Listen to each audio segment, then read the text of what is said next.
It's Jeep 4x4 season. Make your next adventure epic and hurry in now for great deals.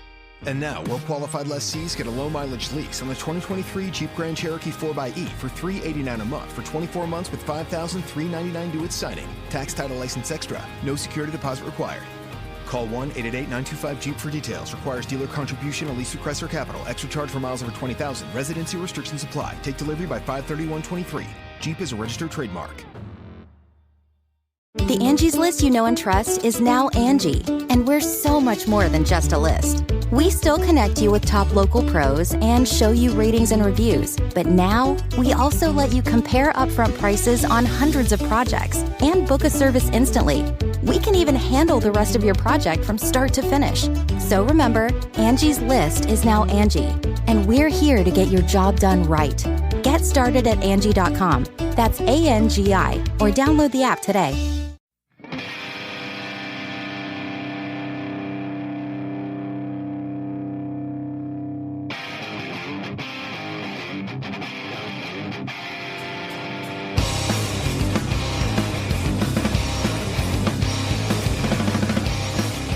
Hello, welcome to another edition of the Agile Uprising podcast. I'm your host, Andy Cleff, and I'm pleased to welcome Andy Flemming to our show. Welcome, sir.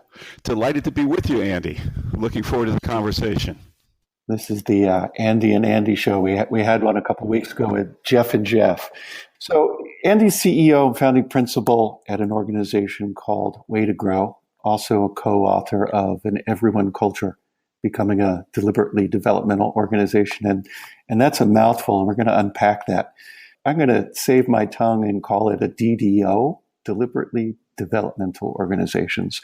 These are, I would just love to read, I loved reading the book and learning about these kinds of organizations that I think, unfortunately, are unusual, ones that tolerate, even prefer, making one's failures, risks, weaknesses visible, public, so that colleagues can really support each other.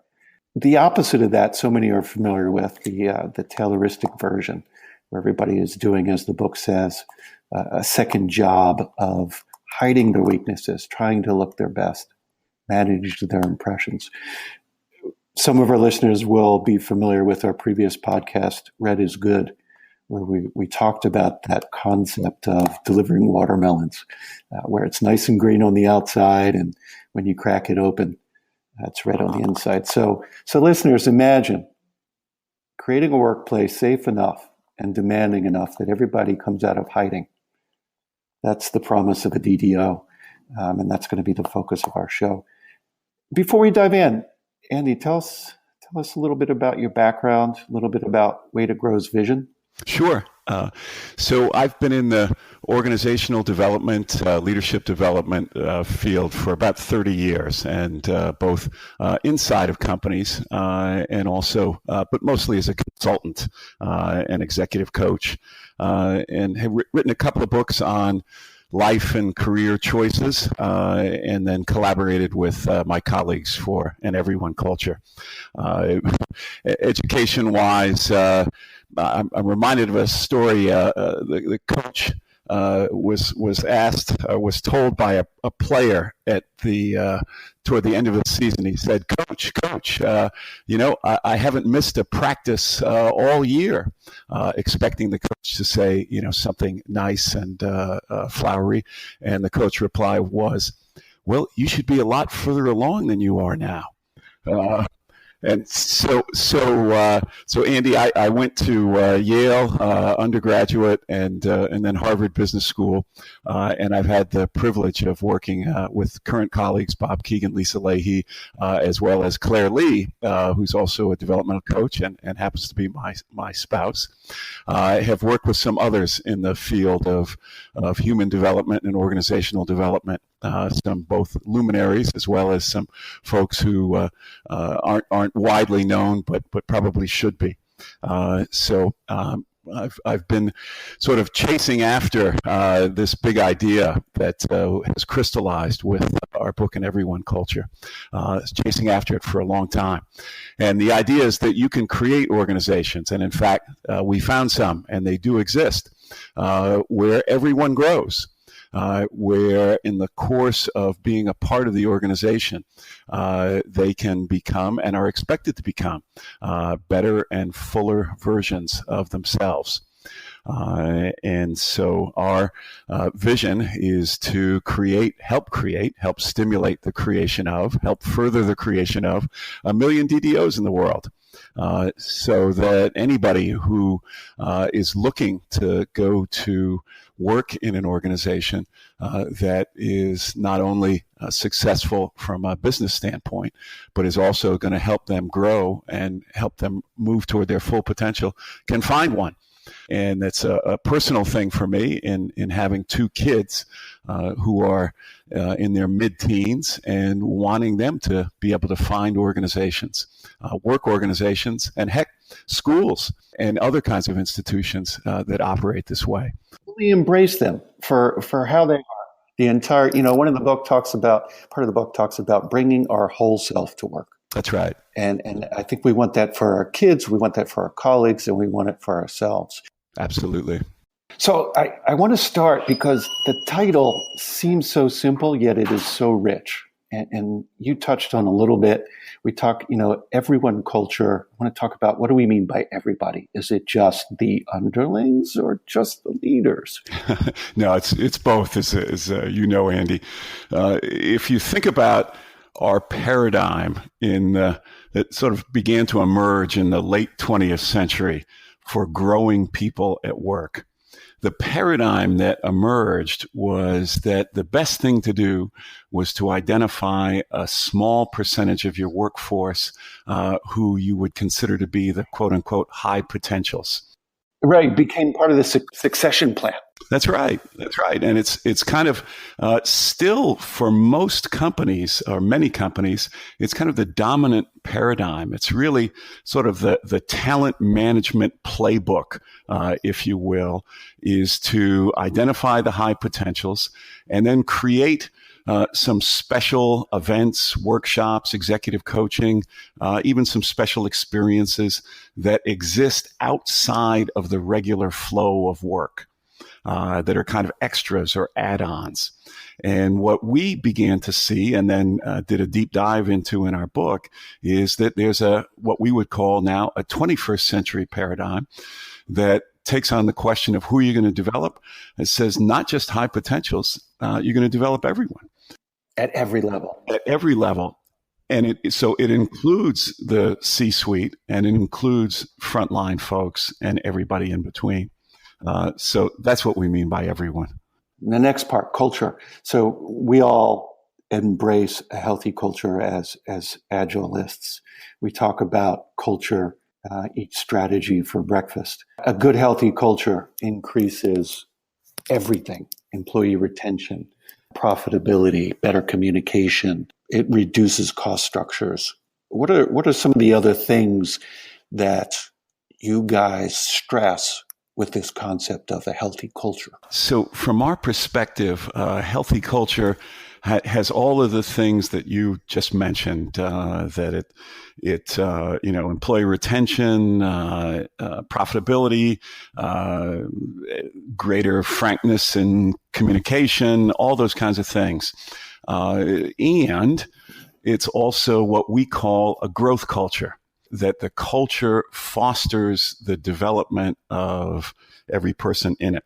And that kind of baked into the culture itself is an expectation that people are going to stretch and grow, and that the people, when they come to work in that organization, can come into the organization knowing and expecting that they're going to be both challenged and supported as far as their own growth.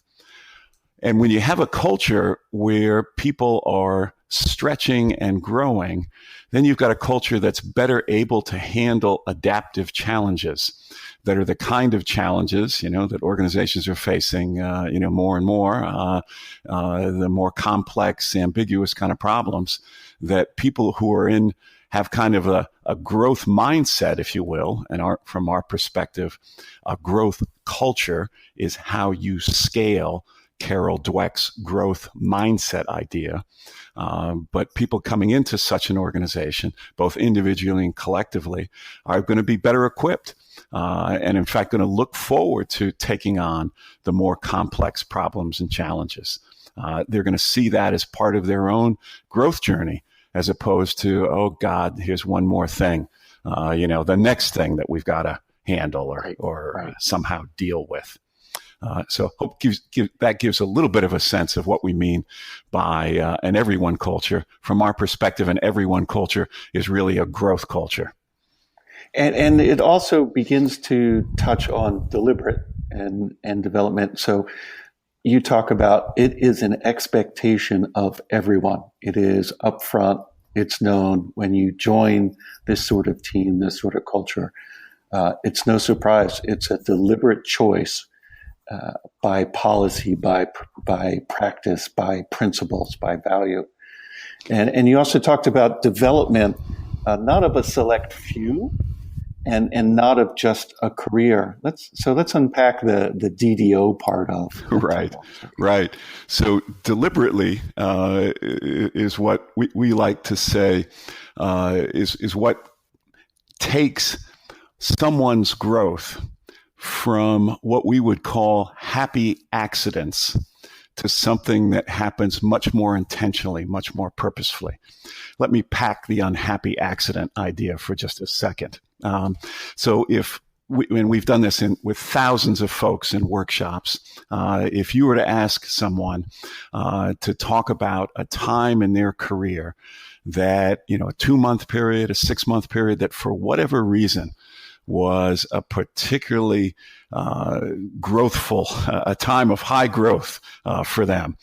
Most everybody can come up with something after just a little bit of reflection. They can think about the project, that they got put on unexpectedly, or an opportunity that came their way because somebody left and they were next in line, or they had somebody who believed in them and gave them a chance to do something that they'd never done before.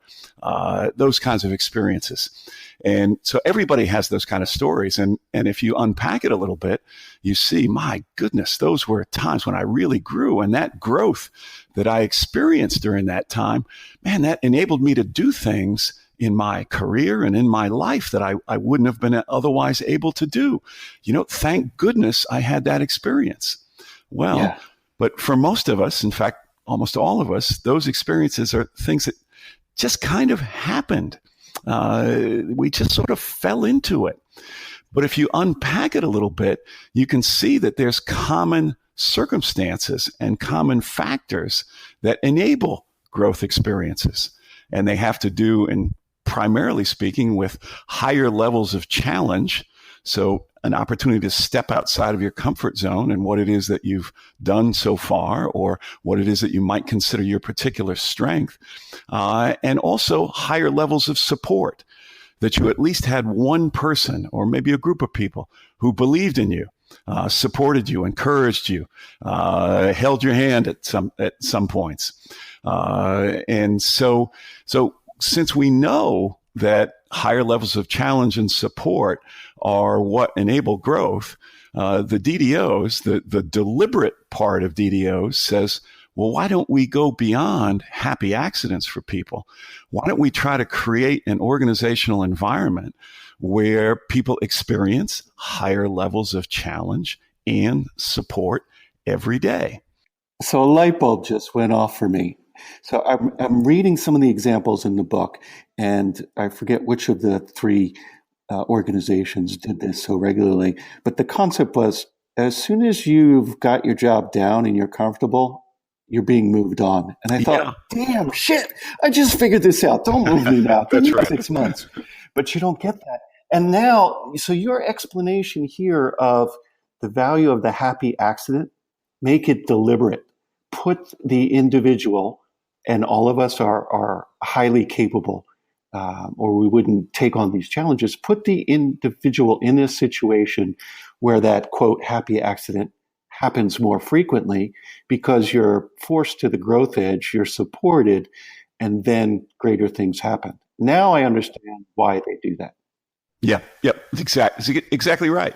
And the idea is that You not only want to stretch individuals, but you want individuals to be part of a unit, or as some of the companies call them, a container that itself is being stretched.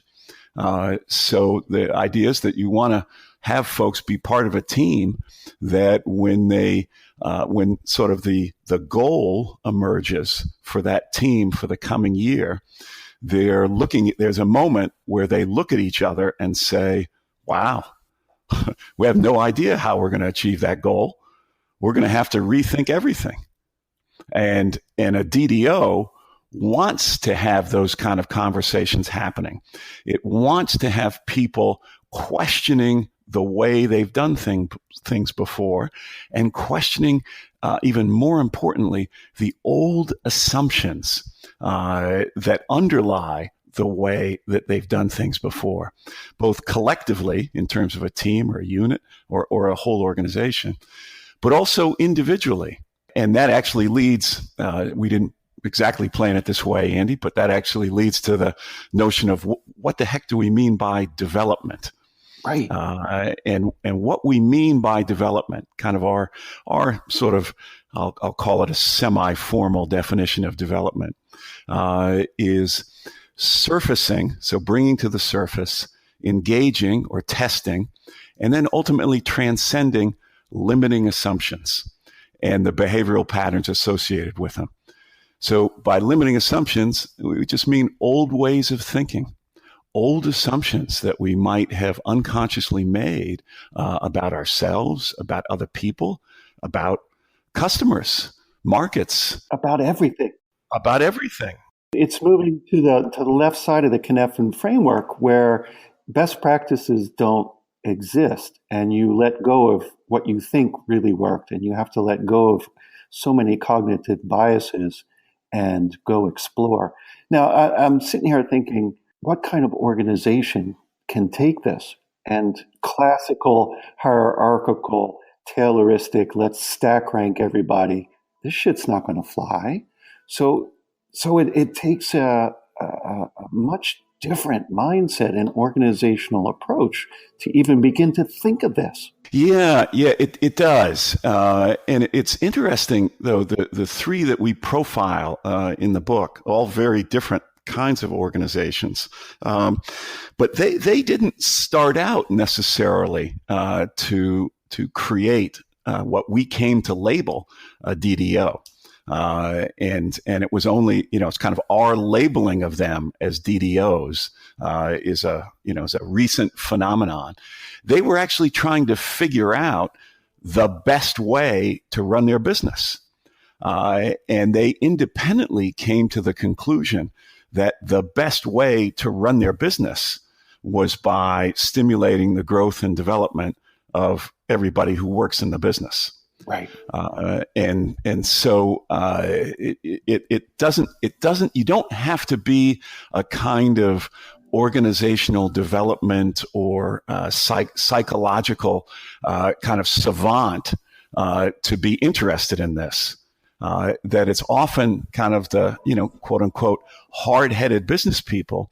Once you help them sort of get a hold of the concept, that they actually become the biggest converts to this idea because they see results. And the other piece that always fascinates me is none of these organizations really knew what the other ones were doing. It's similar to, what Brian Robertson found when he was looking at some of the institutions, and Frederick Laloux and all these people, they did these research, and there's these common principles underlying these things that produce these vastly different organizational structures and performances and industries, yet there's some common ground. Yeah, no, you're exactly right. And that was part of the fun for us in doing the research and writing the book, was to see underlying these companies were common principles and kind of common dimensions that we label in the book